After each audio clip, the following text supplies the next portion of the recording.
காட்டு. இந்தா இந்தா இந்த ஃபோனை பாரு பாரு பாரு, ஃபோனில் பாரு, இந்த பாரு புளி பாரு. இப்போ சாப்பிடு சாப்பிடு சாப்பிடு.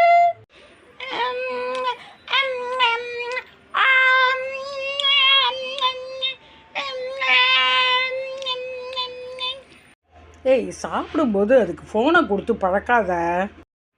ஏய், நீங்கள் சும்மா இருங்க, வேணா நீங்கள் வந்து ஊட்டுங்க. எல்லாம் முடியாது அதெல்லாம். நீ சாப்பிடுமா, ஃபோனை வச்சுட்டு சாப்பிடுமா, சாப்பிடு செல்லம்.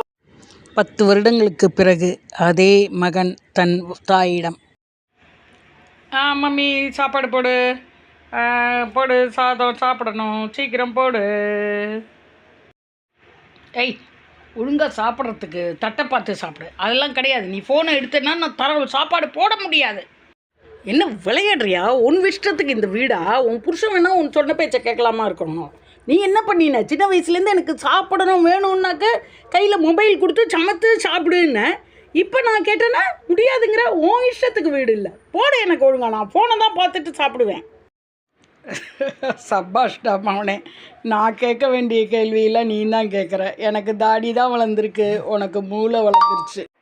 உங்கள் பேச்சு எனக்கு வெளியிலே கேட்டுருச்சு. வாங்க. அப்பா மைண்ட் வாய்ஸ்ன்னு நினச்சிட்டு நீ சத்தமாகவே பேசிட்ட.